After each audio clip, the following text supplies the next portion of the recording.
He doesn't know anything about Cara Delevingne, but he really does know a lot about pegging. Here's an amazing clip from his show. And then we had Cara Delevingne, and I may be screwing up her name, but frankly, I don't care because I really don't know very much who she is. Apparently, she's some sort of model. And here, she was modeling a bib/straitjacket. I don't know what this top is supposed to be, and it says, "Peg the patriarchy." Oh, the courage. Oh, the stunning courage and bravery. Peg the patriarchy. Because pegging, of course, is an obscure sexual practice in which women perform the more aggressive sexual act on men. Peg the patriarchy, right? Which, yeah. I hadn't seen that. That's so good. He's getting excited. I love these like Cara Delevingne. I don't know. I don't even know what modeling is. Anyways, here's what pegging is. It's like, sir, you just outed yourself as knowing way more about this, and you don't seem like the cool guy in this situation. That comes close to him reading the lyrics for WAP. Like that's a good one. I hadn't seen that. Thank you for pulling that. Oh, that's great. There's a little bit more. Do we have time for it, Marissa? Let's do it. Here's the rest of that little clip. And she's pegging the patriarchy by being a model for the pleasure of men, generally speaking.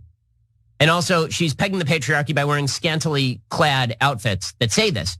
And the patriarchy is quaking in its boots, let me tell you. Wow, the courage. You know, by the way, where the patriarchy is actually dominant, you think a woman could wear this? So in Afghanistan right now, the patriarchy is pretty dominant. If Cara Delevingne walked out on the streets of Afghanistan, she would be dead within approximately 22 seconds because she doesn't live in a patriarchy. That's the thing. She lives in a free republic. Okay, but peg the patriarchy, such courage. Oh, and doing it at the Met Gala of all places. I mean, she's not even doing it like a truck stop in Ohio. She's doing it at the Met Gala. That's where the patriarchy lives. Unbelievable courage, stunning bravery. I don't understand that, like, the truck stop in Ohio thing. Like, I don't get that. Is that where you think pegging happens? Snesley Wipes in Twitch said Ben is so obsessed with kinky sex. And that's what it comes down to. Yeah, he is so obsessed with it. And I also like that. He has the dang, we have to get to the garbage people community poll. But I like that that's his like on and off, like his quantum leap between like no patriarchy, any patriarchy is you can do what you want. And then if there's any patriarchy, it means Taliban. Otherwise, you can't use the word patriarchy in a sentence or on a shirt. And he's also like, guys, this is America. It's free. You can peg people if you want to, and they can peg you back if you want to, as long as it's consensual. I think everybody can have fun in that situation. It's weird that he thinks that they can't. All right, so here we go. Damage report, community poll. Here are the results. In 5th place, Nicki Minaj for making her cousin's friend's balls headline news. With 9%. The Florida chiropractor in 4th place for pre-signed COVID waivers to students. In 3rd place, Amy Coney Barrett for claiming the Supreme Court aren't partisan hacks. Then Donald Trump in 2nd place, a rare loss for him for spending 9/11 promoting a boxing match that didn't bring in really any money. I thought it was like $150,000 in sales was all this multi-million-dollar event made. And then finally, number 1, your garbage person of the week, community style, is the Tennessee parents for mocking a pro-mask kid whose grandma died of COVID.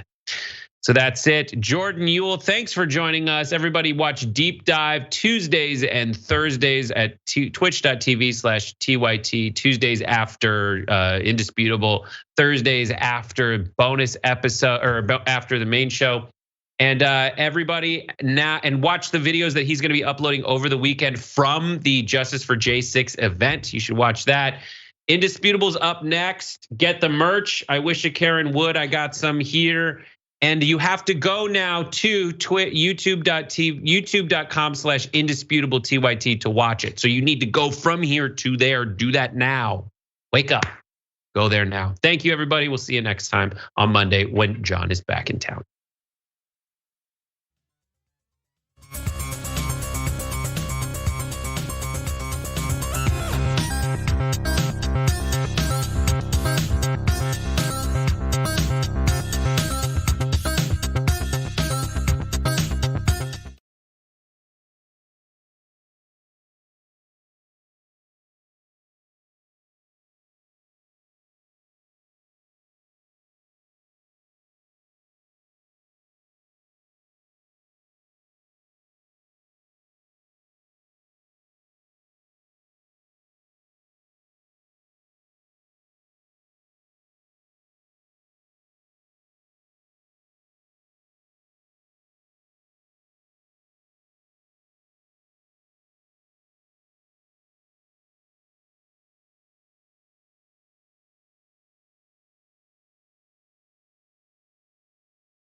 Welcome, it's indisputable, good to be with you. Wow, it is Friday, ladies and gentlemen, and we have a Friday show for you. Joining me in the bullpen later in the show, Shelley Wynter, host of 95.5 FM WSB, Word on the Street, and we will debate mask mandates. And he wants to talk about COVID vaccines versus ivermectin. Should be a hell of a debate, okay? Breaking down news of the day, we got the big homie, Jackson White, co-founder, and EIC, editor-in-chief of Politiscope, TYT Rebel HQ creator, an all-around really phenomenal person. Let me go to my first story of the day. See, this is why people don't like the police, okay? A man who's handcuffed, he's being escorted out by US Marshals, and then this happens. Let's just show the video.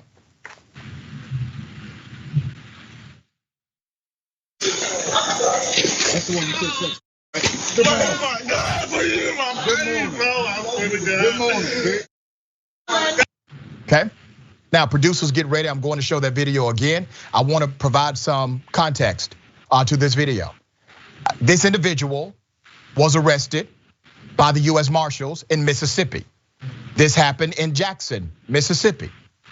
Now, I've watched this video multiple times in slow frame, and what I've noticed is that as one of the marshals, one of the agents, they are walking out, he says, "This is the one who said you suck." That's what one officer says. To the officer that hit him, I want you to pay real close attention because the media, they're saying either it was a punch or a slap. I don't think it was either. If you look at the marshal's hand, it looks as if he has something in his hand. Play it again.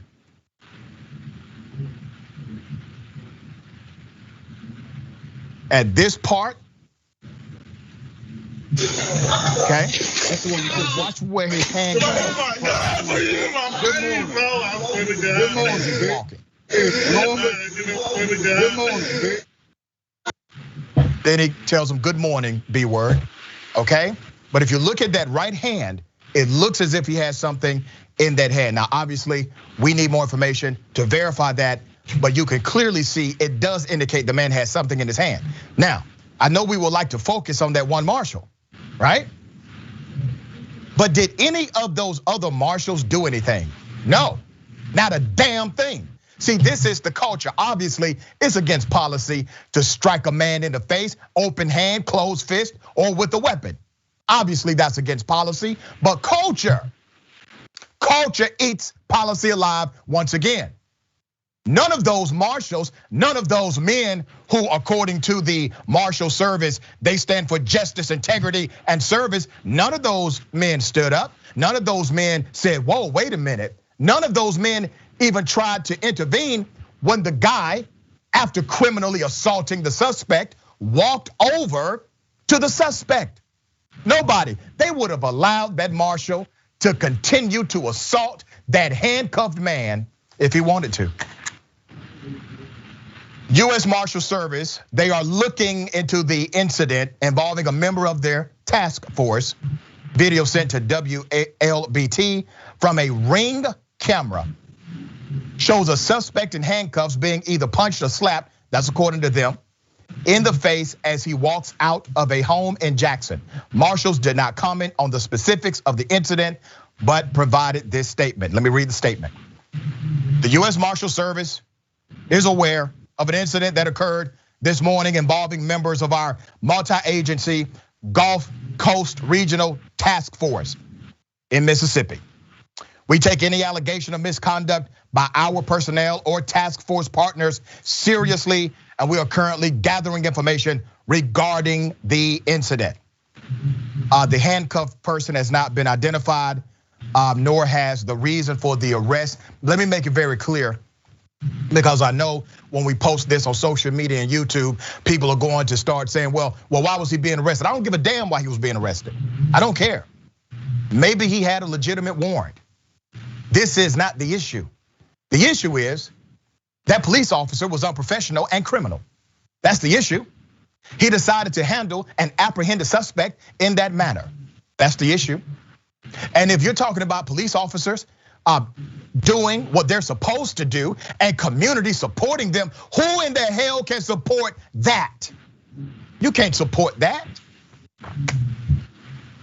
A witness who did not want to be identified said she was asleep when the officers kicked open the door of the home. This is a direct quote. I'm gonna read it exactly. They drugged them, they hit them, and they was handcuffed through this whole ordeal, she said. She says the officers also ransacked the house. Once again, out of control cop, not the end of the story. Out of control cops, out of control agents. Nobody did anything, no intervening, no duty to intervene. Nobody stopped this Marshal culture. Jackson, your thoughts?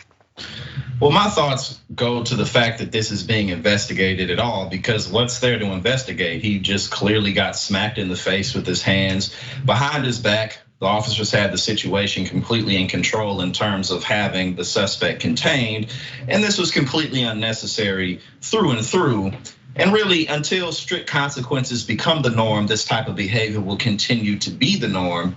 Because of what you pointed out, the culture is what really, really persists. It's a bros club. You come in, everyone looks out for each other. It's kind of like a big family. And so, I live out here in I'm from St. Louis, but I live in New Jersey, right next to New York. And a lot of the corrupt cops out here, and the culture of that and the history of that stems from you don't tell on anybody. You always look out, and if you do, you become taboo within the precinct. You become taboo within the jurisdiction. So because of the culture, it makes it difficult to even step forward at all. If you are somebody who maybe has your head on more straightforward, the system itself prevents any type of consequences from coming about. Yeah, sounds like gang culture to me. Exactly. Yeah, all right, next story. Why do people keep doing this? Young girl of mixed race background goes to her elementary school, and the administrators there decide to cut her hair. Yeah, they did not have permission to do so. Let's put up a picture. Let's go ahead and do the picture now. Okay, she had long hair, they cut it. They had no permission to do this. The people who did it, white, the young girl, mixed race, all right? This was not the first time her hair was cut. According to the story, her hair was cut twice. One time by a student, and then the administrators. Let me give you some background to this ridiculous story that should not even be an issue, but it is. There's a $1 million lawsuit now against the school system because they figured they should be able to cut the hair of a child. A father of a 7-year-old Michigan girl whose hair was cut by a teacher without a parent's permission is now suing the school district, a librarian, and a teacher's assistant. The lawsuit alleges that the biracial girl's constitutional rights were violated. Racial discrimination, ethnic intimidation, intentional infliction of emotional distress, and assault and battery. Jimmy Hoffmeyer, who is black and white, said that in March, his daughter Journey arrived from the elementary school with much of the hair on one side of her head cut. She said a classmate used scissors to cut her hair on a school bus. That's your first incident, right? Well, that's disturbing, obviously. 2 days after the bus incident, and after complaining to the principal and having Journey's hair styled at a salon with an asymmetrical cut to make the differing lengths look less obvious, Journey arrived home with the hair on the other side cut. The father says, I asked what happened and said, I thought I told you no child should ever cut your hair. That's what the father said at the time. She said, but dad, it was the teacher. The teacher cut her hair to even it out. Hoffmeyer said the girl who cut Journey's hair and the teacher who cut it are white. Let's put up a picture of this young princess again, just to give you an idea of what happened, okay? 2 other employees were aware of this tragedy. They were aware, but did not report it. All 3 employees have apologized. Oh, I'm so sorry I did this to your child. The school board said the independent investigation found no racial bias. Now, damn it, we cut hair without permission, but we're not racist. That should mean something here. I don't give a damn if you found racial bias or not. You better not ever put your scissors on my child's head. That's my decision. That's my child, okay? You have no permission to do these things. You're not even certified to do them as far as I'm concerned, all right? The school board said the independent investigation found no racial bias and included interviews with district personnel, students, families, and a review of video and photos, including posts on social media. But Hoffmeyer said the district never questioned him or Journey. She now attends another school. This is one of those, what the hell? Jackson, thoughts here? Yeah, seriously. I mean, above anything else, the boldness of it, the lack of responsibility, the lack of professionalism and respect, not only for the little girl, but for her family and also the entire school district as a whole. Because you're sending a message that we're just kind of gonna do as we like with your kids based on our own ideas of what discipline should be. And obviously, this type of stuff has all, civil rights issues with it, racial discrimination issues with it. But just from a professional standpoint, I mean, this really, really can damage you, for people wanting to send their children to your schools if they think, oh, this district just kind of, has its own street justice, basically. Right. So, yeah. Yeah, how many white children did they cut? I mean, if this is what you do, you could say, listen, no racial bias here. Look at all these white children's hair. Look at all these haircuts we provided at this school system. They couldn't do that, right? Mm-hmm. And then you don't even pick up a phone. You don't send me an email. I'm sure they got some kind of portal or alert. Every school does. Let me know something. Put in the request. It is permission that should have been granted before something like this ever happened. Let me shift gears to a positive story that started quite negative. Gravity Payments, the CEO, was ridiculed because he had the audacity to say he's raising the minimum wage of his company, had over 100 employees. He did this about 6 or 7 years ago, right? Everybody, all the economists, all of the Republican pundits, they said this guy is going to lose. Company will fail. He cut his own salary to make sure everybody at the company could get at least $70,000 a year and more. Here's some of that background. What I wanted to announce today is we're gonna have a minimum $70,000 pay rate for everyone that works here. Have you seen the CEO of the Seattle-based company who raised the minimum wage at his credit card processing company to $70,000 per year? Lunatic of all lunatics, Dan Price, CEO of Gravity Payments. I hope this company is a case study in MBA programs on how socialism does not work, because it's going to fail. Thoughts on this guy? Personally, I think he's a socialist, but this is the man who's doing it.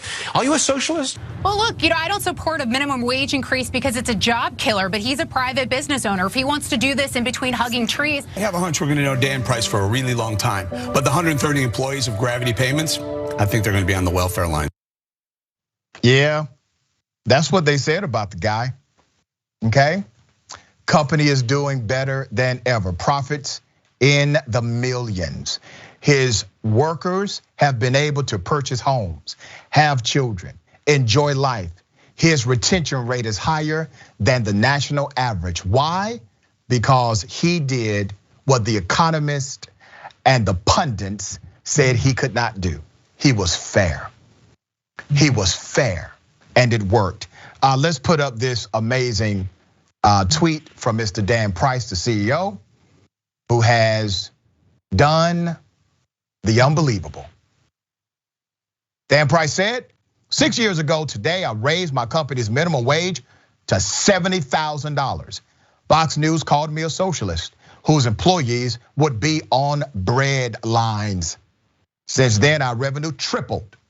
We're a Harvard Business School case study, and our employees had a 10-time boom in homes bought. Always invest in people. Wow, he did it. Now what you gotta say? I'm talking to all of the conservatives and economists who will say, no. The only way to make this work is through trickle down economics. You must incentivize the rich in order to validate and in order to uplift those in the middle class and the poor. Damn lie. He just proved every single one of you suckers wrong. All of you. Now, who's going to apologize to Mr. Dan Price? Will it be him? Put up his picture. Let's put him up. Roll all those clowns who said this could not be possible. This could not happen. Everybody, universally on the right, called Dan Price a lunatic. Now you can call him a lunatic all the way to the bank. Jackson, good story here.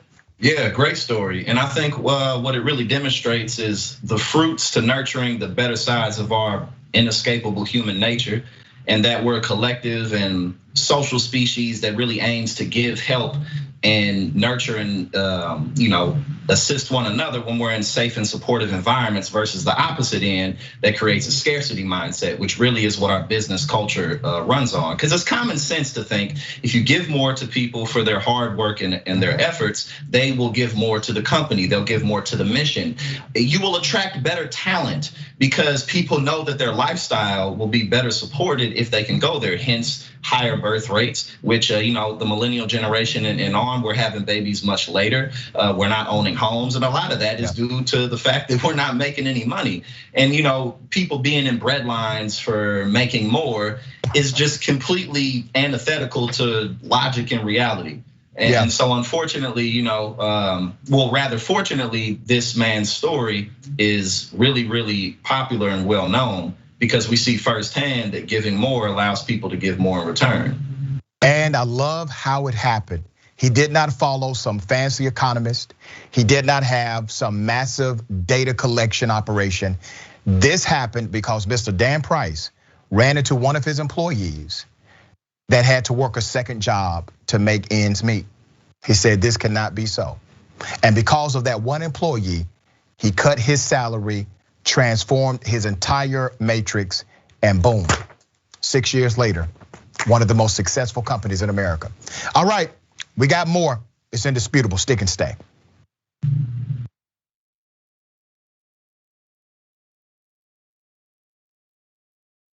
I'll predict right here for you, Chris. I think Donald Trump will leave office before his term is up. He'll be humiliated, embarrassed, and I know him. He's not gonna wanna lose, and he's gonna run for the hills. You got that bet all day long. Okay, let's get after it. Now, so look, Jake has made some good predictions, and this is in good fun. I could not disagree more. There's a little bromance between the two of them. You got that bet all day long, Janky, you. Oh, you stop. In the meantime, let's call him out on the damage. No, but I just got a Roku set. Did basically a little bit of channel surfing, and I was like, there we are. Yeah. There we are. And then I turned it on, and it was John and Brett on Damage Report making fun of me. Oh no. So you are so busted. I even took a picture of it, okay? They're talking about my predictions. I got a new prediction for you, John Idarola. You're doing a show that's blowing the doors off everybody. Young Turks is the largest online news network, not a big deal. We're gonna rock the boat. We're gonna be counter-establishment. We're gonna tell people the truth to the best of our abilities. We're so sick of this corruption. We're not the robots on TV. I actually care about the news. Guilty, I care. Fourth day on Occupy Wall Street. Last night we launched Wolfpack. It's us pushing our ideas out there, trying to help the country in every way that we can, trying to make this place just a little bit better. Reporting from the Hillary-Bernie debate. I gotta be honest, you know what we do? We cover it for real. For us, this system isn't working. Free and fair election. Election! And when he told the cops that day, when they came to drag her away, and he said, if you're gonna chain her, you're gonna chain me. If you're gonna arrest her, you're gonna arrest me.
Hi, I'm Bartholomew Joseph Kyle. I do audio for the main show, The Young Turks. I also do audio for Post Game. I started in 2006. I met Cenk Uygur at the Iraq for Sale screening that was directed by Robert Greenwald. And watching that, I want to figure out a way to be part of something that's genuine and authentic.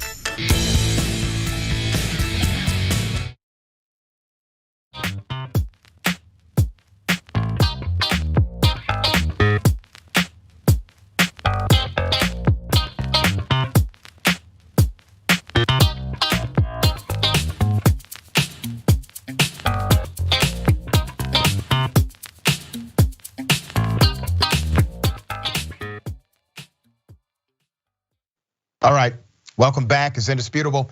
Let me read some of these comments. Before I do that, do not forget Power Panel on the Young Turks tonight. This thing is powerful, okay? Starting at 6 p.m. Eastern time, 3 p.m. Pacific time, you got Senator Nina Turner. That's how they're leading it off. They're doing it big. Francesca Fiorentini, Cenk Uygur, and J.R. Jackson. Woo! Jackson White, double duty. And then Cenk again. I've done some of those a couple of times, man. All right, you get loopy at about, the last 30 minutes. Just roll with it, brother. Yeah, definitely, I'm ready to get it in, man. I'm ready to do it. Absolutely. It's always good to be on. Also, podcast, don't forget, the podcast for Indisputable is now available. Acast, Apple, wherever you get your podcast from. Now, let me tell you how they do this. Indisputable, the 1 hour show where I do news of the day, that's one podcast. The Bullpen is another podcast. So if you just want news of the day, boom, you got it. If you just want great debates and conversation about issues that you care about, boom, Bullpen, all right? That's how it works. Make sure you download that. Also, give us 5 stars. Give us 5 stars if you like the programming, okay? And Galaxy Brain, right after Indisputable, the big homie Ben Carollo, Fridays 4 p.m. Eastern time, 1 p.m. Pacific time. That's a Twitch exclusive, twitch.tv/TYT, okay? Let me read some of the comments. I got Kelly O'Hara, this is my poet, let's get it. Don't mind my hand as it comes at you swift. I fear for my life as you started to shift. Obey my orders, do it now, do it quick. They're against the law, but I'm trying to be slick. My badge gives me cover to betray and abuse. I'm a bully with a gun, with authority to misuse. Damn. Kelly, I gotta say, you are already good. You're getting better than great now, okay? And you gotta understand, She's doing this while we're broadcasting, okay? It's amazing. I may need to enter you into some of these freestyle competitions. That's what I may need to do. You may need to start doing battle rap, okay? Great stuff. Greyhound Dragon says, unreal. The cops want to be respected. Once they start showing respect for everyone, regardless of their skin color, religion, gender, sexual orientation, then maybe they will get respect in return. Mickey C, the silver-haired dragon. So now teachers have learned a lesson from the cops and Catholic priests. If they offend, no punishment. They ship them off to another place where they can't offend again. YouTube super chat. Is this, I think, Rankist Gamer? The good, in quotation mark, the good police never stop bad ones because they will have to testify against them in court. Doing so make the good cop an outcast at that point. Right, because if the culture is that you have more good cops than bad cops, just think about it. If that's the culture, that means there's more pressure to be good and less allowance to be bad. That's what that would mean. Good cops would outweigh the bad cops in sentiment and in activity. Okay, Hiram Bifidum. How dare they make fun of that man, that CEO, for being a halfway decent human being? He's laughing all the way to the bank now. Deontay Allen. They should have let that little girl cut both the kid and that teacher hair. that would have been funny. Abstract Dragon. These marshals have the restraint of a 4-year-old. Yeah. Mass Debater says, I generally don't put hands on people, but in this case, I'd be in jail. Don't touch my kids. Yeah. Forbesilla says, shoot, I want to work for that company. Flying Contradiction Dragon, thank you for gifting.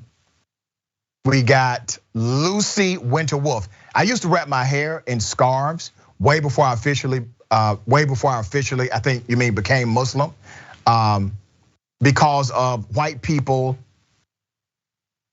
doing my, I think you mean touching my curls and my hair without permission. Can I touch your hair?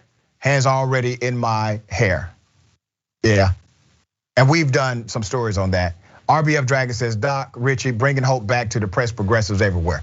Don't be depressed, be empowered, okay? I understand, just remember, there is no finality in one election cycle, one person, one man, one woman, all right? It's a team effort. We have to keep pushing the overall agenda. All right, let me bring your attention to something that's truly sad, okay? There's a video of a sick man. He has COVID-19. He's being convinced to leave the hospital because of an activist who's a COVID denier. Let's just go to the video. I am with my friend Joe here, with the wife. We came to Letterkenny to rescue my friend because they were trying to kill him. So we handed some paperwork in the hospital, and basically they couldn't handle the paperwork because we are operating in common law and actually in natural law. I'm gonna rescue him. He's gonna come with me now outside immediately. And you follow me. Nobody will, you stay behind me. Nobody will touch, okay? Okay. Can I just talk to him there? Are you okay? Yes, he's okay. Are you all right? Yes, he is. What he's doing is wrong. No, he's not wrong. He's endangering your life there by doing that. I don't know who's endangering whose life. I just want to make sure that you understand. You have the right to decide what you want to do. Yes. But I don't think he's talking that's what he's saying is right at all. You're barely able to breathe there now. We want you to stay to help you. No, Joe. It's all your choice, Joe. Yes. If you stay here, they're gonna kill you, Joe. What he's saying is wrong and very dangerous. And I think he's endangering your life. It's a very difficult disease what you have, and I'm not lying to you, you could die, but this would be your best chance in the hospital and getting the oxygen and getting the support we're giving to you. Joe, it will be your choice. Last night, they were going to bring you this you. Yes. We refuse. So why? Your oxygen is 98%, these people, they're lying. So we go home now, my friend, because that's your last chance. Think about this, are you his wife? Yes, I want you to think about this. You're endangering his life. It's okay. It's better if you die in the house. It's better if you die in the house than dying here. He's gonna die with us. Joseph, I think you're very ill. I need to stay in the hospital.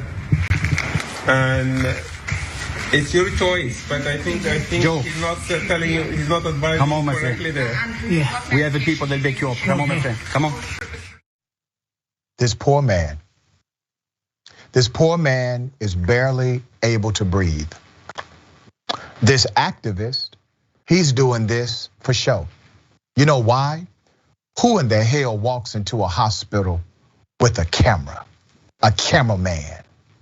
in order to show how they can get people out of the hospital?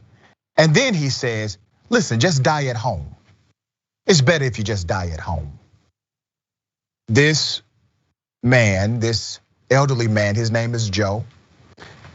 Joe did leave the hospital, but had to come back according to updates from individuals connected to the family. He had to come back just a few days later and is now in an induced coma. Okay?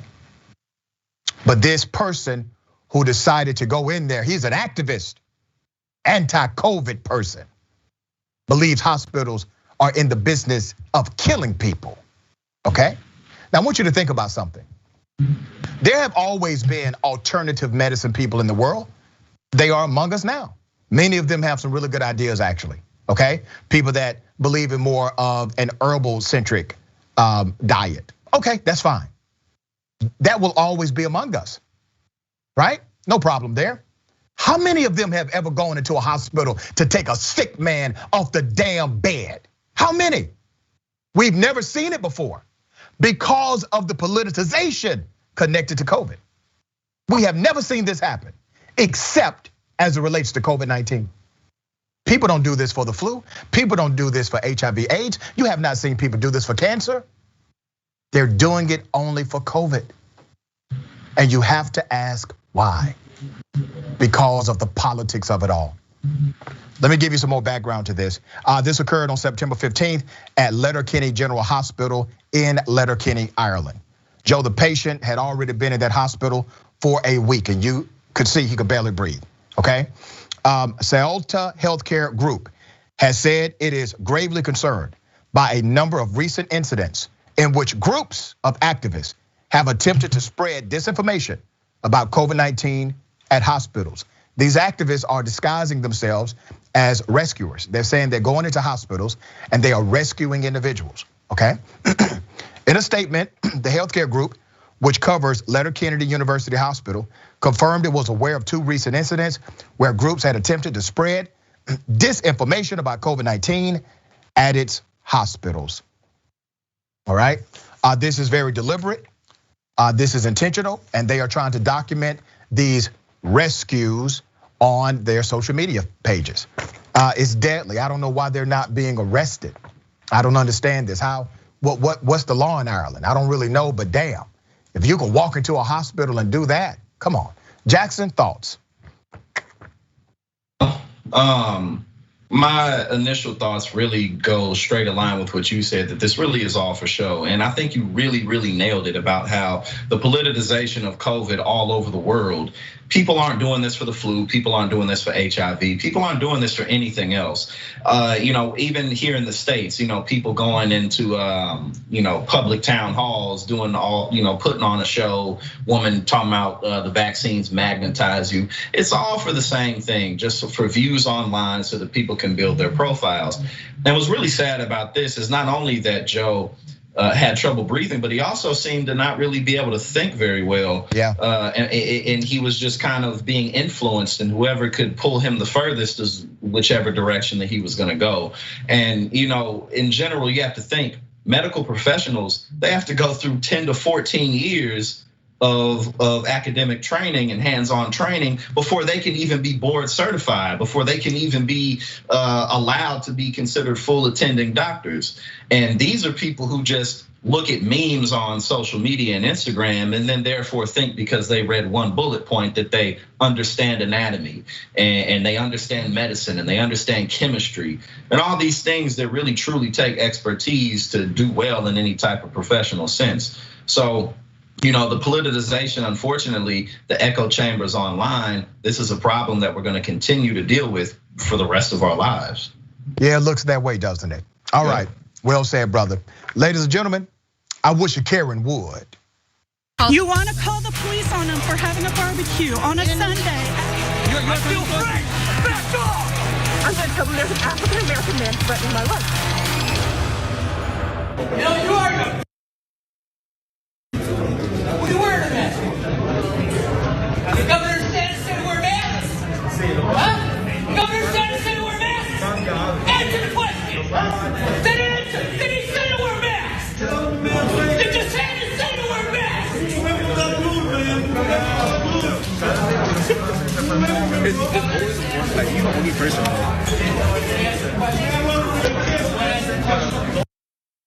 Governor Sanders has a mask mandate. No, he didn't. You know why? Because they don't work. You study the science, they don't work. Masks do not work. They hurt people. They hurt the children. You're hurting the children. You're harming the children.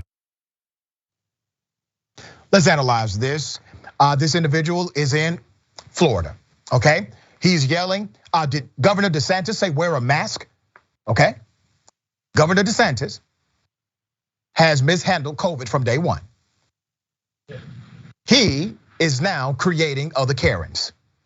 These Karens, in this case a male Karen, is yelling at an Apple store about Governor DeSantis not telling him to put on a mask. Now remember, everybody has on a mask here, and generally a private company can enforce their own mask mandate for their private company, and usually Republicans are okay with that based on their traditional ideology and philosophy as it relates to the rights of a business owner. But obviously, this individual, this male Karen, he's special, he's different. It is his will that should be listened to. Not the will of the majority in that store, nor the business owner who does have particular rights.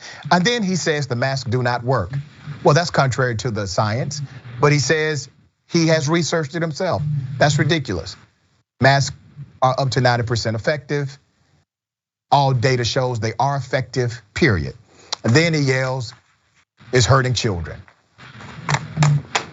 Okay, Jackson.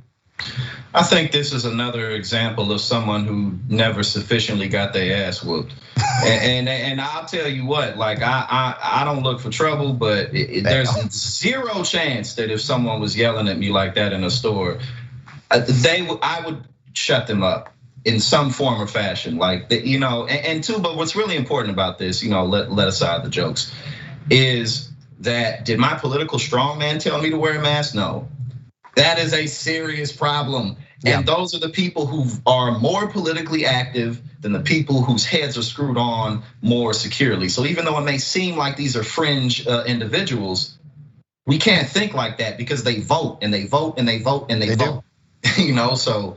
You made a hell of a point. Yeah. You're absolutely right. That person probably votes in every damn election. Right? Every single one. 100% consistency. We got more on the other side. It's indisputable, stick and stay.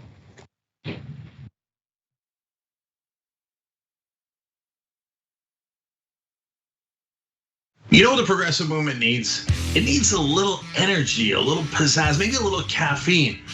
Oh, coffee. But what if it was Too Strong Coffee? Yes, new, toostrongcoffee.com/TYT. Look, this helps progressive causes. It's also organic and fair trade, so you've got peace of mind that it was done right, and it happens to taste great. So check it out right now at toostrongcoffee.com/TYT. That 300 million is a pretty good number, Well, that's the size of the US population. You know what our next target is? The size of the entire world. We just crossed 5 billion views on YouTube. I mean, imagine 10 years ago thinking one day. We looked at you like, are you nuts? Young Turks has just passed another milestone. 15 billion views. Damn. All right, lots of comments. You guys are the best. I'm gonna read a few comments from our members. Mr. Methuselah says on YouTube, super chat, thanks for all the important work you do for TYT for the movement. Do you know who had the first super chat when I got back from vacation? You won't be surprised to find out. Rob Shively. What do you know? Rob says, rejoice for Dragon Daddy has returned. This question sent to us by Izzy Sanchez Jr. Is it me, or is Meghan McCain talking as fast as Ben Shapiro? Is that the way the right tries to look smart and intellectual? Well, yes. Michael Nathan writes it on Twitter. Did Anna choose Cenk's outfit today? I'm sure it wasn't Cenk himself. Man Bun Jenkins Skinny Jeans says, so now Anna has pointed out, okay, that's his handle. T. Joyce, 1971, saying Donald Trump is good at pulling out of things, NAFTA, the Iran deal, NATO. It's just too bad Fred Trump didn't.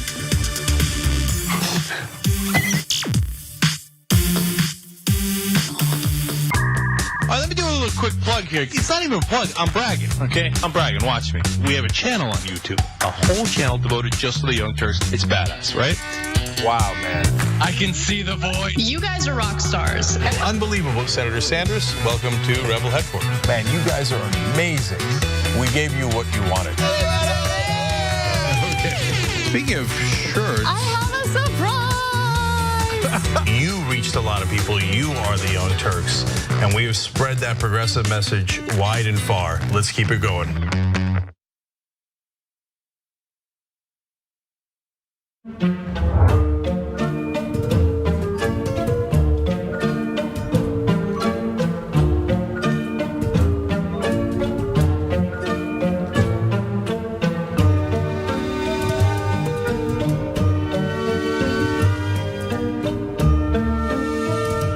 Here's what we do. We go beyond the headline. We are willing to engage in transparent conversations with those who do not think like me. We also make sure that you know what's happening not only nationally, but in your local area. Make sure you tune in to Indisputable with Dr. Rashad Ritchie, Monday through Friday, 2:30 p.m. Eastern Time, 11:30 a.m. Pacific Time. Cool news, shopdyt.com now has books. There's a whole bunch of books there. You're gonna be shocked to find out that they're largely progressive. Of course! Ryan Grimm's book, We've Got People, is there. It's a fantastic story from Jesse Jackson to Bernie Sanders to AOC that explains the progressive movement probably better than any book I've ever read. Speaking of awesome books, my dad's got a book out called The Original Young Turk, where he goes from the poorest olive farmer you ever met in your life to living the American dream.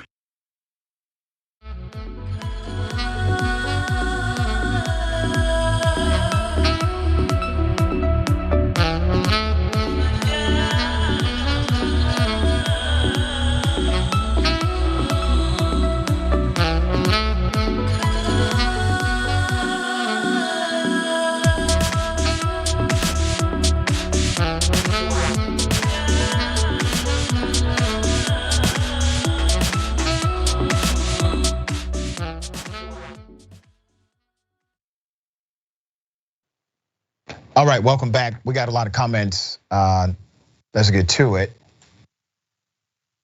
All right. Let's go to Potion Seller. American anti-vax propaganda is a plague on this planet. You know what it is? It's the ignorance. It's the misinformation. It's the intentional deceit. But good point. Kajon Dragon, Jackson indisputably bringing the truth via Real Talk. That's why I love this show. Keep up the great work, both of you. Looking forward to the main show tonight. It's gonna be awesome. Yeah. Oh yeah, thank you. Mary Bryan, who led that guy to the hospital? We have a strict 0 visitor policy for our hospital, especially in COVID positive patient areas. That's what I'm thinking. What's going on in Ireland to even allow an activist to do that? Okay, let's go to YouTube Super Chat. Chewy149, Dan Price story. Best part of that is the fact that his own brother on the board of the company sued him when he implemented the pay bump. Yeah, they didn't believe in him. Look at that. Michelle Jean, but yourself a coffee, buy yourself a coffee and a donut. Right. It's to make up for my misspelled words and typos. And she misspelled all of that. All right. Bernie, the Kiwi Dragon. Did Governor DeSantis tell him to eat, to breathe, to jump off a bridge? Are we playing DeSantis says? That's what it is. I get it now. Okay. Douglas Blow says, I'm 62 years old and disabled, and I really wish a Karen would try to take my mask off me or even try to rip the mask off somebody next to me. I promise I'll visit them in the hospital, LOL. We don't, all right, calm down now. Calm down. We don't want you to have to do that. All you really need to do is order an I wish a Karen would t-shirt, okay? You'll feel much better about life. ShopTYT.com, there you go, look at the producers on it. ShopTYT.com, no, that was such a shameless plug. Make sure you get your indisputable t-shirts. We do have versions for the ladies and men, and we also have a t-shirt with my damn face on it. Listen, they came up with that. Do not think I'm the vanity guy. Oh wow, my producer just showed me that I wish a Karen would shirt. It looks amazing. Good stuff. Okay, let's continue. Twitch, Northern Ice Dragon. What an ignorant fool to do this. Is more than obvious that the sick man is confused. That's right. Okay, let me tell you somebody else who's confused. There's a nurse, healthcare worker. She refused to get vaccinated. There's a mandate. As a matter of fact, the majority of Americans believe that healthcare workers should be mandated. 75% of black folks say yep. 57% of white folks say yep. 65% of Hispanics say yep. Healthcare, you got to get vaccinated. This person here says no. Let's go to the video. Hey, Allie. Hey. So, what are you trying to do? Are you trying to get logged on to a computer, or? I was gonna pick up some shifts and stuff. I just stopped to talk to her. So you do not work here anymore. Sarah Beth had this conversation with you in detail. You talked to HR yesterday. I did not quit, and I was not fired. There's no other option. There are only two options. I have not quit, and I have not received a termination letter. You're gonna have to leave. We need your badge, and we need you to leave. No. Under what?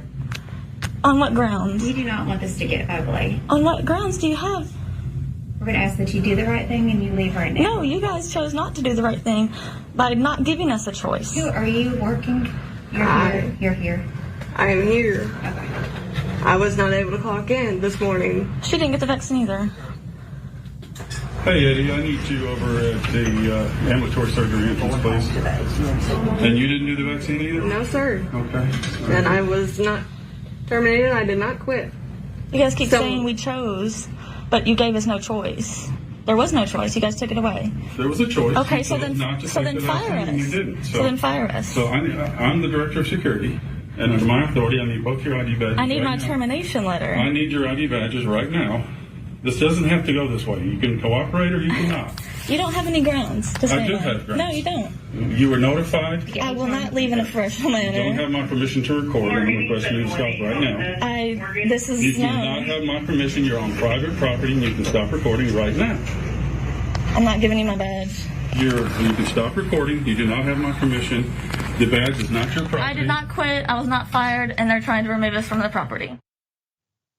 I mean, I've seen many things in my life, but once the authorities or once a supervisor or let's say head of security, once they say it's time for you to turn in your work badge, I don't think there's a lot of negotiating at that point, but obviously she did. Now, there are people with a lot of strong feelings about this back and forth. I want to remind people that healthcare workers are aware of the mandates and protocols of working in that industry. And that industry does administer COVID vaccinations. If you are antithetical to the vaccination yourself, what information are you giving patients who are in need of that vaccination? In addition to that, this happened in Bowling Green, Kentucky. Kentucky is an at-will work state, which means you can be fired. And there is a policy, there is a mandate that over 98% of the healthcare workers have adhered to, and some will not, and that is their choice. I don't want to take that option away from them, okay? But that doesn't mean you can still be employed at an agency that requires it. Let's go to some of the background. She refused to leave Bowling Green, Kentucky, all right? This is an at-will state, as I just explained. This was going viral on TikTok. From the Daily Dot, the follow-up video shows another male employee telling the woman and another worker who seemingly also did not get the vaccine, that their access has been denied. He answers, yes, you are, when they ask if they've been terminated. You are being terminated, he reiterates. Now remember, they're saying they have not been terminated. And here's some of that video. Okay, not another video. So he's saying that, sorry about that. He's saying they have not been terminated. He's saying they have been terminated. They're saying they have not been terminated because they did not receive a termination letter. Well, let me say this.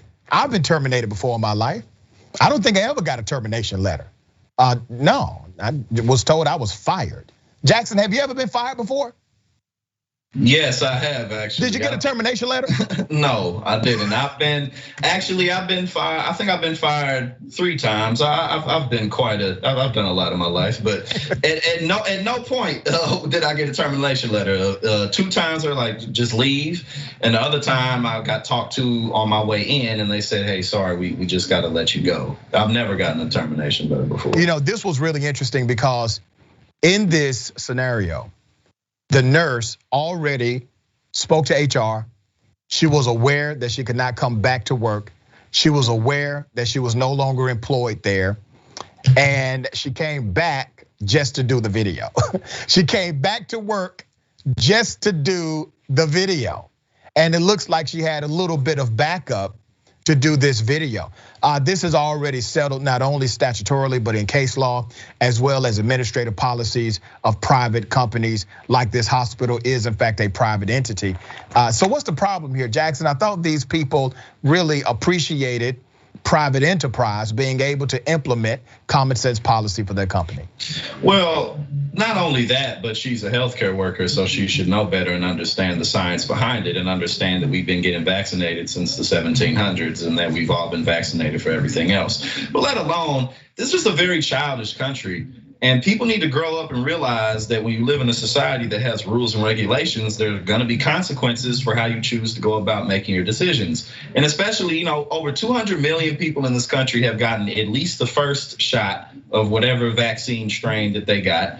And for the most part, pretty much all of them are doing just fine, myself included. I had 0 symptoms. Everyone's doing fine. So again, like you said, one thing she mentioned that you don't have the grounds or the authority to do this. Like, yes, they do. That's not your hospital. Like, what are you talking about?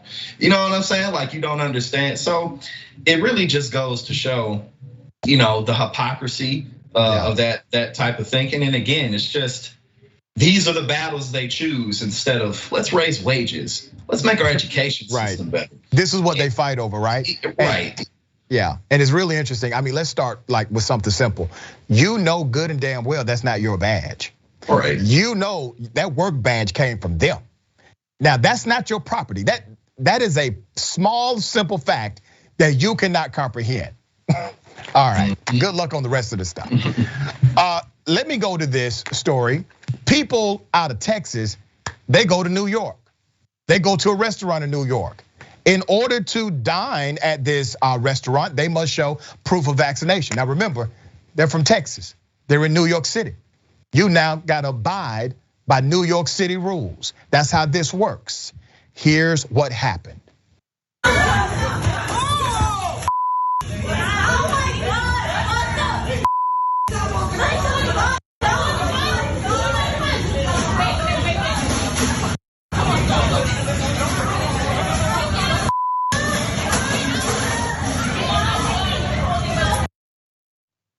Three people from Texas, they have been arrested for assaulting a hostess who was simply doing her job. That's it. The hostess was doing the job as required by the position. Nothing else. They're from Texas, they're in New York City. They decided to physically attack the hostess. Now, CeeLo said something a few years ago that I think I need to recite right now. He said, when we're on your side of town, we don't ask why. We abide by the rules that y'all live by.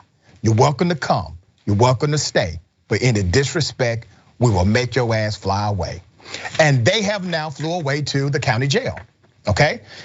This was really interesting, anti-vaxxers coming to this restaurant, not caring about the rules nor the rule of law.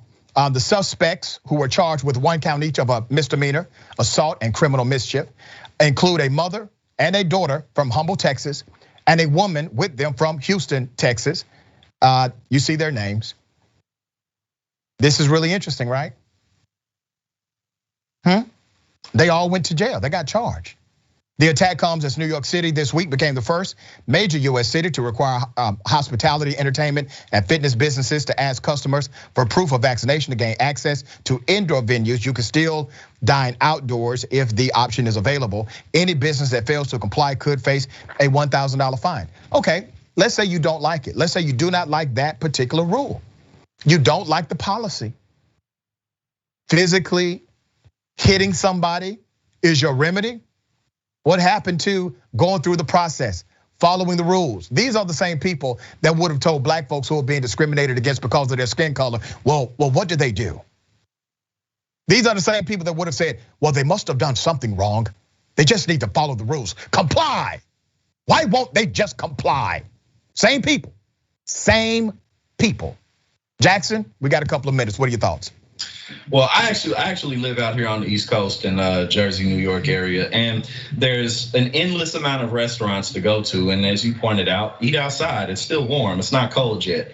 And two, I think that this is what the fall of Rome looks like. A citizenship that is way too lost in superficiality and its own arrogance and its own egotistical beliefs and viewpoints on how things should be.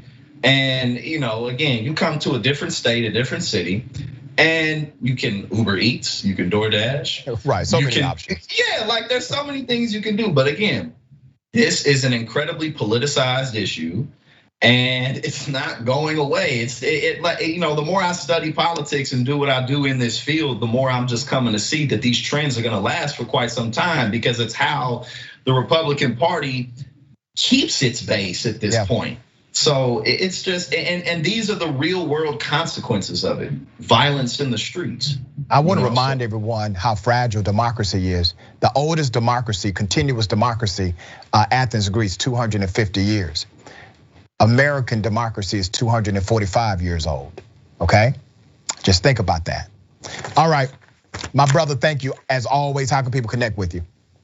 All right, yeah, go ahead and download Politiscope. Politiscope's available on iOS, Apple, Android products. We let you know what's going on in Congress legislation, break it down, see who's voted for and against it. It's a useful tool. Follow us on Instagram, Twitter, Politiscope app. We give you news updates, we focus on policy, and we just really help to streamline people's small dollars into campaigns that they support. So definitely check us out, and looking forward to be on with you again, brother.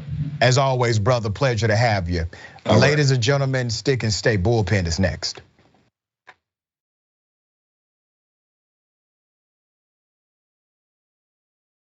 Cenk Uygur is not here today, which means that I will be able to talk during the show. We'll see. Poor Cenk, under the bus. My God, if Jesus came back, how much would the Republicans hate him? So now you have to give away all of your possessions to the poor. Steve King would be like, oh, Weezy. Everyone should be lucky enough to have a John Iadarola in their life. You confused everyone? Okay, sorry, I thought it was pretty clear. Take a break now. You can turn me into Dr. Manhattan as long as I get what Dr. Manhattan's packing, okay? The liberal mom says, Mark Thompson, have you ever thought about doing one of those tapes that soothe people to sleep? Like Mark Thompson reads the phone book. I'd buy it. If you'll buy it, I'll do it. Emilio D'Amelio writes in, John, you are so thick. I love you. That's what he wrote. Pork Chop Express writes in and says John Iadarola needs a new jacket. Whoa. Those 24-inch pythons are about to burst out of his sleeve. Gun, baby. You know, the two people here said that their moms were both in love with you over Beauty and the Beast. That's an improvement. I usually get grandmothers. Charlie Turk. No, wait a minute, don't you dare. Chemical castration when we return from the break. I hope that, who they choose for the White House isn't just a borderline Klansman. That's all we gotta hope. That's it, we will settle it. She's cute. I didn't say that about Laura Ingraham. Scandal at TYT. Did Anna comment on my tan yet? No, she hasn't. You're a good bosser. But Anna did say that I come in here today with a fresh mind. That's all I'm about. I'm about a fresh mind. I can't with you right now. Okay? She just can't. She can't, but nonetheless, we have to for another 3 hours. I'm back, baby. Let's rip into Republicans. See, don't miss the live show. That's great. Tell people, if you're a member, you get the whole live show whenever you want, because this stuff doesn't go into any of the clips.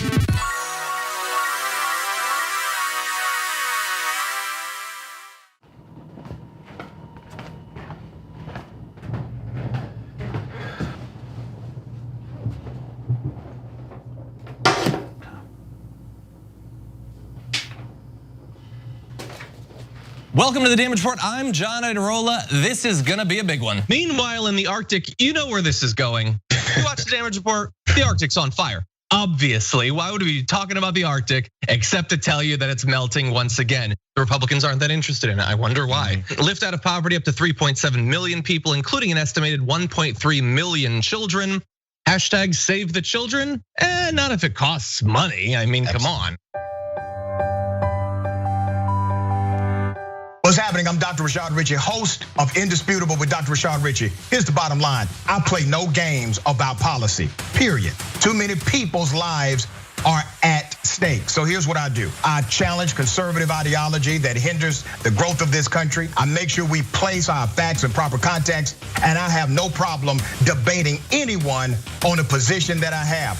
Progressives have the ideas to change the world, but when you really look at it, progressives have always changed this world for the better. I want you to tune into my new show, Indisputable with Dr. Rashad Richey, right here on the TYT Network, 2:30 p.m. Eastern Time, 11:30 a.m. Pacific Time. I'll see you there.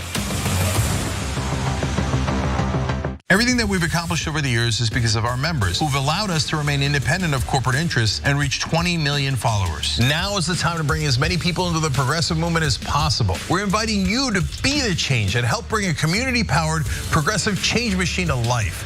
Details are at tyt.com/change. If you're a member, thank you. We need you to remain so. If you're one of the thousands of viewers out there who's not a member yet, the time has come for you to join now. We need you more than ever.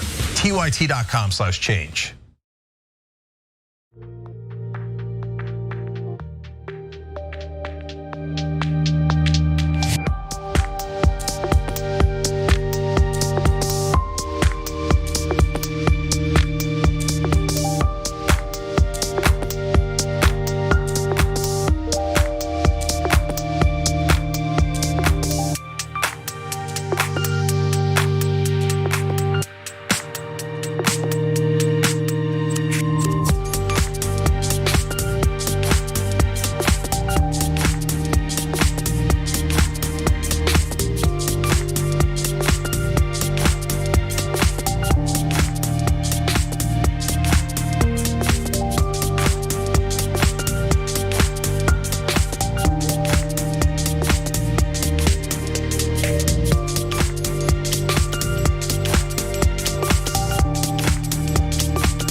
All right, welcome back.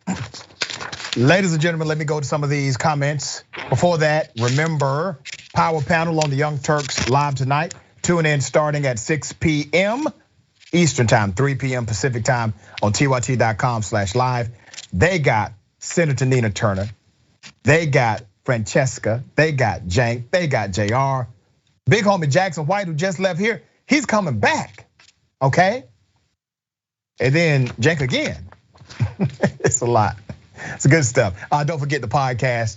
The podcast is available. Indisputable Podcast is now available. Wherever you get your podcast, check us out on Acast, Apple Podcast, et cetera, et cetera. Make sure you follow us and give us 5 stars if you like the programming, okay?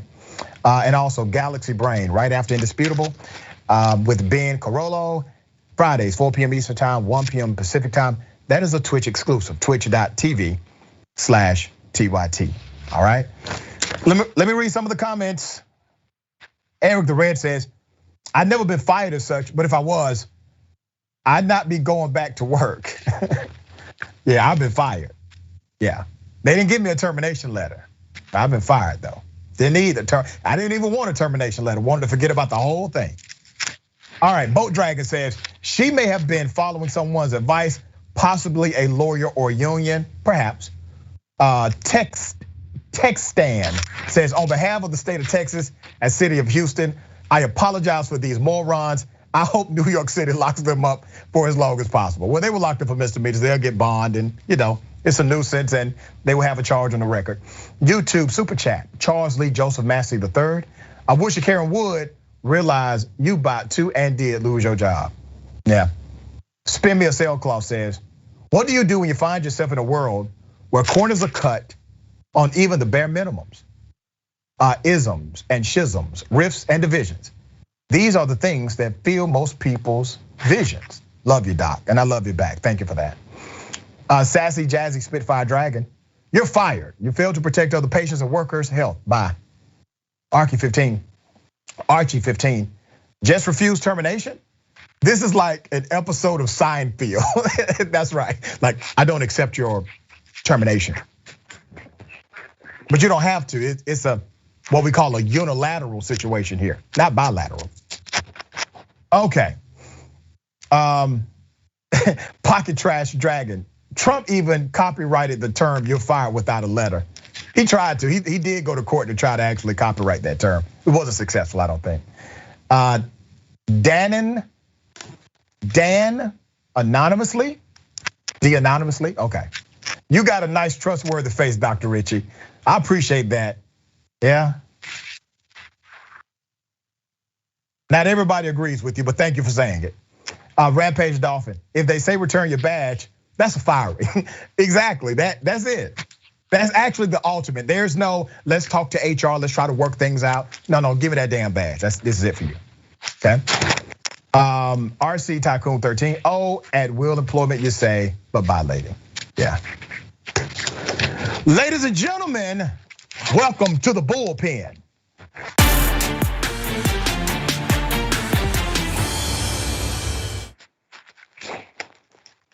In the bullpen today, we have none other than my friend, conservative at large, Shelley Wynter, host WSB, and a decent guy outside of his political beliefs. How are you, sir? I'm wonderful. I wish I could get better than decent, though. You're a good guy, man. Decent is actually really good for the party you belong to right now. Right, I get that, yeah. I have so much to say to that, but we don't have much time. So, but my party is not the one killing pregnant migrants down on the border. But let's not get into that. We're talking about mass mandates. Go ahead. Yeah, we can get into whatever you want to get into. I do want to start. I do want to start with what's on the agenda, obviously, and that is mask mandates inside of school systems. So I don't want to presume to believe what you know about that topic. So give me your sentiment of what you believe about mask mandates for school systems. I believe that first of all, if you have a child in the school system currently, you have every right to fall on whatever side you think is best for your child, if it's mask mandates or not mask mandates. What I don't agree with is I see a bunch of older people who haven't had children in schools in many, many years at these school board meetings yelling about no mask on my children. And I'm like, you're 80, you don't have children. So I believe the parents that with children in the school system are the ones who should be determining whether or not there should be mask mandates on their current children in the school system. As it comes to teachers and employees and administrators, that's solely up to the school system to mandate whether or not what their employees do. I figure you were talking about someone being fired recently. I mean, if school teachers don't want to get vaccinated and there's a mandate, or they don't want to wear a mask and there's a mandate, then fire them, just like you would fire any other employee for not listening to the rules that you have. But my thing on a mask mandate, it should be solely left up to parents with children in the schools currently. Okay, so let me dissect some of that, because I'm about 75% with you. But let me tell you the disconnect between you and I. I do believe that mask mandates are appropriate for school systems to implement based on what they would like to do, okay? And that power exists statutorily. We have seen people like Governor DeSantis out of Florida. He created an executive order to say that school boards do not have the ability to implement a mask mandate. A judge stepped in and said, this executive order is without legal authority. If you read the background of that, it makes sense what the judge says, because school boards exist by statute. And if you're going to limit a statutory authority, then you do it through statute, meaning the legislature. You can't do that through executive action. And I think you agree with me that DeSantis should not be able to overturn statutory law with executive action, correct? I agree with that. But I agree that Obama shouldn't have been able to do it. Trump shouldn't have been able to do it. Biden shouldn't have been able to do it. I agree that no leader should be able to do it. Okay, so let's go back to what's happening with school boards, because I want to make sure you're clear on this point. You do believe school boards have the right to implement mask mandates if they choose. Absolutely. Okay. Yes, I just said that. But see, here's a problem that exists in our country today. You want to go after DeSantis for this because he's a Republican, but you don't go after highlighting it. Oh, well, highlighting it is fine, but I'm saying I already agreed with you on that, and I agree that the president doesn't have executive powers to do an executive order to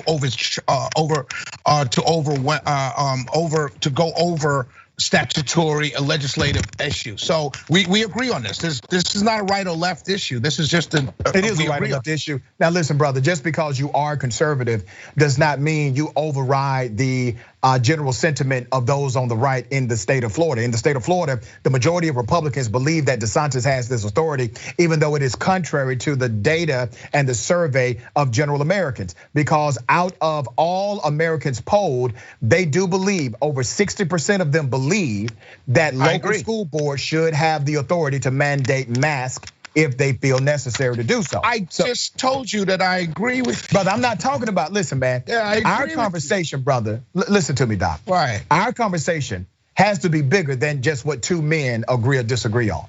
You are part of a political structure that's adversarial to what you just said on my show. They believe it. But I'm not part, because that 60% you just threw out there has to have some Republicans in it. Has to by definition. It has to by definition. Republicans. Right. Let me go back. So I'm not part of a group of people that don't like mask mandates. And the question that you ask is not about mask. Well, but the part of the question that you asked is not about mask mandates. You said specifically mask mandates in school systems. That's the question I answered. Yeah. So let me correct you on the record. The majority of Republicans in Florida do not believe that school systems should have the ability to enforce mask mandates. I said some must do by definition, yeah, some do, but not the majority. Right, so that I can't be part of a group where most of us don't. I mean, I'm part of a group where some do, and I'm part of that group that some do. But most of the people that subscribe to your political party or ideology believe that school boards should not have the authority to do this. And I find it to be a very ironic argument. And the reason why I'm bringing this up is because you are able to pivot back and talk to those inside of your political circle. The irony is this for people like myself, and I think even a lot of independents, okay? The irony is this: you're saying school boards do not have the authority statutorily You say, and I'm not talking about you personally, I'm talking about those who believe school boards should not do this. Right. And they argue that it is a civil intrusion, right? A violation of a child's constitutional rights.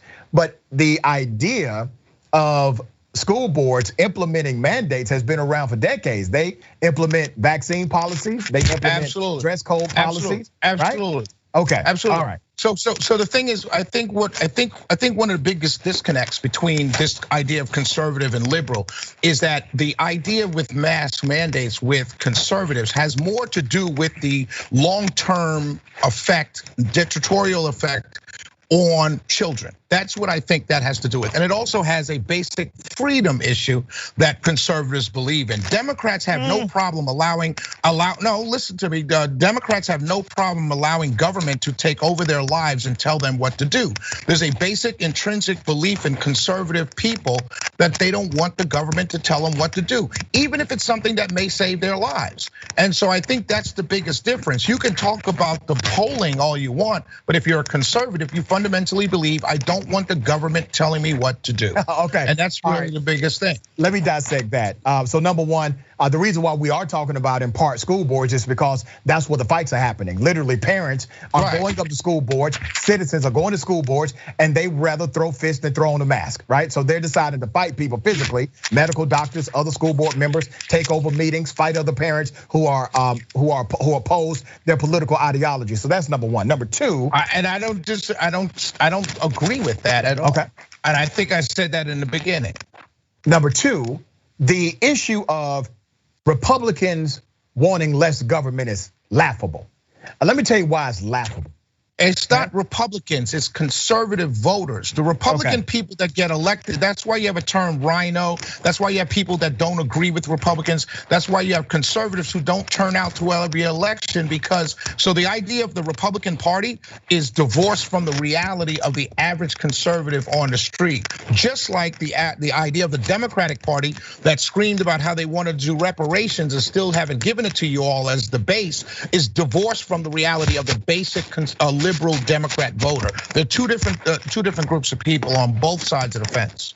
But one group votes for the other group. The reason why Republicans are in power, all of us vote for our because, brother, listen to me now.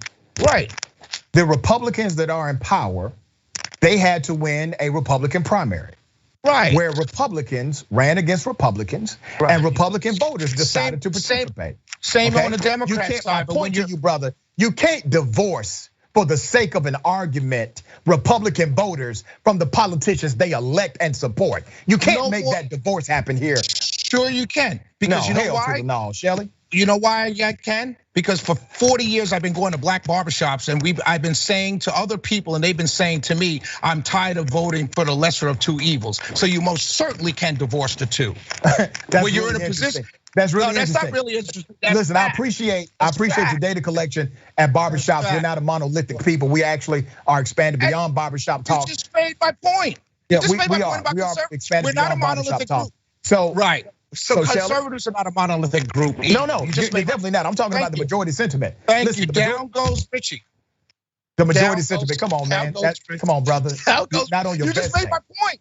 You just made my point. Shelley. You said we're not a conservative group. And neither are conservative. The vast majority. 5 minutes of time. Shelley, I'll wait till you finish, brother, because you're being rude at this point. I'm done. Okay. I'm arguing from a position of what the majority of people affiliated with your conservative ideology believe. I'm arguing from a majority premise. If the majority of people connected to the left believe a certain thing, I would have to argue that premise, agree or disagree. I understand why it's part of the conversation. The majority of your party, you're saying that they believe less government, right? Let me show you how that's hogwash. Right. Less government as a principle, less government. Let's look at the history. The greatest expansion of government has taken place not under Democratic presidents, but under Republican presidents. Presidents don't write legislation. We've been through this already. Come on, skip around this. Skip over this. Presidents don't allow me to finish my point. Shelley, then respond. Okay, but presidents don't write legislation. Shelley, they can't expand. You have opportunity to respond after I make my point, brother. Go ahead. The greatest expansion of government in the United States of America happens under Republican leadership. That includes a Republican House, a Republican Senate, and a Republican president. We can go to the Homeland Security Act and many other acts that have been put into law by Republicans to expand intrusiveness with government. That's number one. Right. Number two. Okay, can I answer that before you go to number two? Brother, I have to finish making my point, Shelley. Number two, when you talk about as a principle, you want less government involvement. Well, Republicans, both voters and politicians, they're just fine with telling a woman what she can or cannot do with her body. They are for that government intrusion. And if you are, they're fine with protecting the baby. Shelley, they're fine with finish. I'm sorry. Allow me to finish, brother. If you are anti-increased government or antithetical to more government in the lives of everyday people, even to the point where you said on my show, they are willing to risk lives in order to stop government from intruding upon their lives. That's a principled argument. You're telling me that that principle goes out the door as it relates to a woman's right to choose? No.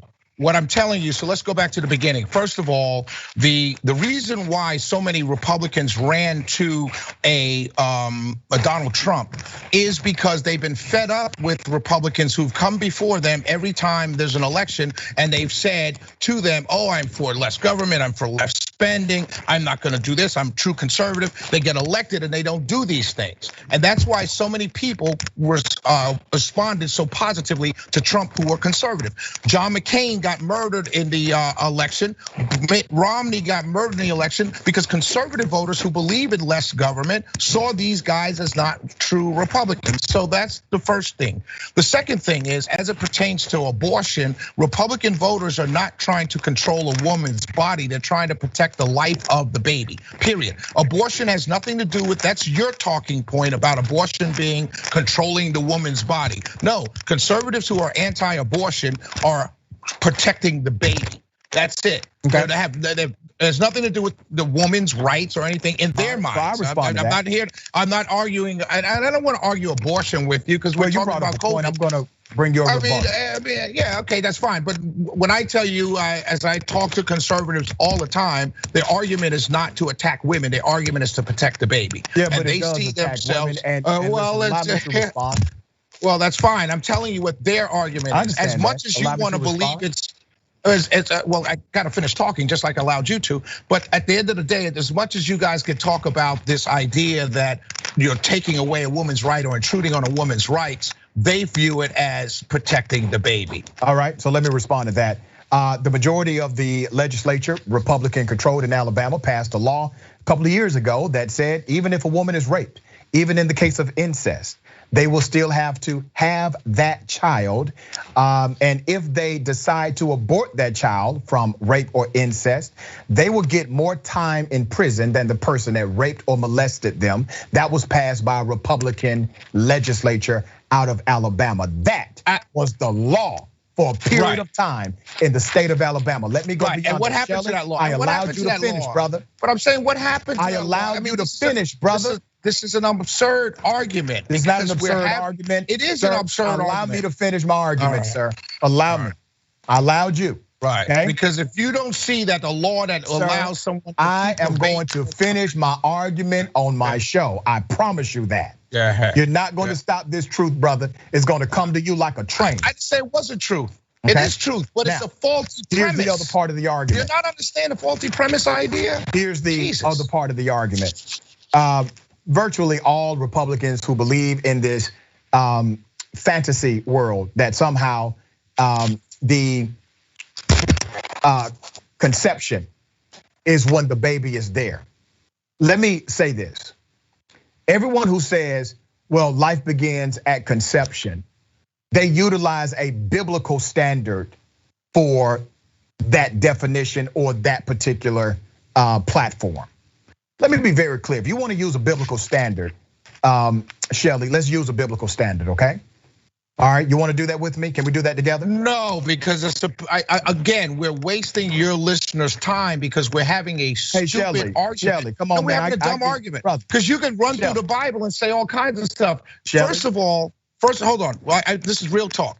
You bring me on here to talk as a conservative, but then you want me to represent every conservative. No, I don't. When I want you to at least be knowledgeable and defend it. But brother, I'm going to go ahead and finish my point, man. Because listen, at this point, you're being silly. So here's the argument.